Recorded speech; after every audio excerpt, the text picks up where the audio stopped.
మనమున్న ఈ ప్రపంచంలో కొన్ని ప్రశ్నలు వేల ఏళ్ళు గడిచిన సమాధానం దొరకలేదు. అలాంటి ప్రశ్నల్లో ఒకటే ఈజిప్ట్ పిరమిడ్స్ నిజంగా ఎలా కట్టారో. ఎటు చూసినా ఇసుకలు మాత్రమే కనిపించే ఎడారిలో ఎలా అవి అన్నెలుగు నిలబడి ఉన్నాయి.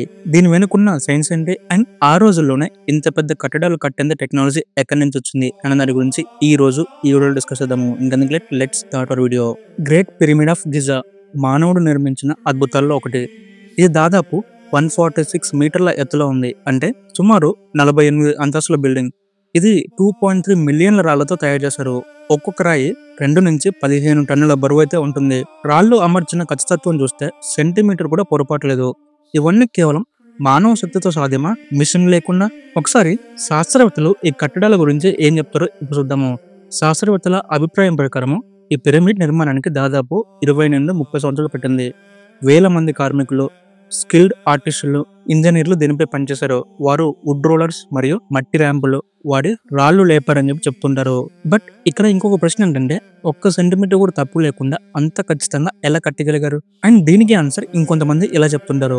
ఇంకొంతమంది మరో కోణంలో ఆలోచిస్తున్నారు. పిరమిడ్లు మానవులు కట్టే అవకాశం లేదని చెప్పేస్తున్నారు. మరి మానవులు కట్టకుండా భూమి మీదకి ఎలా వచ్చాయంటే, నిర్మాణం భూమిపైకి వచ్చిన ఏలియన్ల సహాయంతో జరిగిందని చెప్తుంటారు. అలా చెప్పే వారికి కొన్ని విషయాలు సూచిస్తూ ఆధారాలు ఉన్నాయి కూడా అని చెప్పేసి అంటూ ఉంటారు. అవేంటో ఇప్పుడు చూద్దాము. పిరమిడ్స్ ఖగోళ సంబంధాలని అనుసరిస్తూ ఓరియన్ బెల్ట్కి సరిపోతాయి. భూమి మీద త్రికోణ ఆకార శక్తి కేంద్రాలు ఉన్నాయని చెప్తుంటారు. పిరమిడ్ మెడిటేషన్ శక్తిని పెంచుతుందని చెప్పేసి అంటూ ఉంటారు. ఇక్కడ మరింత ఆశ్చర్యం కలిగించేది ఏంటంటే, ఇంత కష్టపడి కట్టిన గ్రౌండ్ స్ట్రక్చర్లో పిరమిడ్ కట్టిన రికార్డే లేదు. అండ్ ఏ ఊర్లో కానీ ఏ గోడ మీద కానీ ఎలా నిర్మించారు అండ్ దీనికి పడ్డ శ్రమ ఏంటి అని చెప్పేసి ఎక్కడ ఒక్క రికార్డు కూడా లేదు. అండ్ ఇంకొంతమంది ఇలా అంటారు, అప్పట్లో మనిషికి మోడర్న్ టెక్నాలజీ వల్లే ఉన్న ఆవిష్కరణలన్నీ ఉండవచ్చు అని చెప్పేసి అంటుంటారు. కానీ కాలం మారుతున్న కొద్దీ ఆ జ్ఞానం మాయమైపోయింది. దాన్ని లాస్ట్ యాన్షియంట్ టెక్నాలజీ అని చెప్పేసి అంటూ ఉంటారు. వారు విన్యాసంగా మనకు చూపించకుండా నిర్మించారని చెప్పేసి అంటుంటారు. ఈజిప్ట్ పిరమిడ్ అనేది ఒక మ్యూజియం కాదు, అది ఒక కోడ్, ఒక సీక్రెట్ మెసేజ్, పాతకాలం నుంచి మనకి వచ్చిన మార్గదర్శకం. కానీ ఈ మిస్టరీ మీద ఇప్పటికీ సమాధానం లేదు.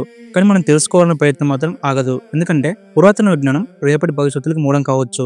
సో ఇది వాళ్ళ మన వీడియో. ఈ వీడియో మీరు లైక్ చేయండి. అండ్ దాంతో పాటు ఇలాంటి మరెన్నో వీడియోస్ కోసం మన ఛానల్ సబ్స్క్రైబ్ చేసుకోండి.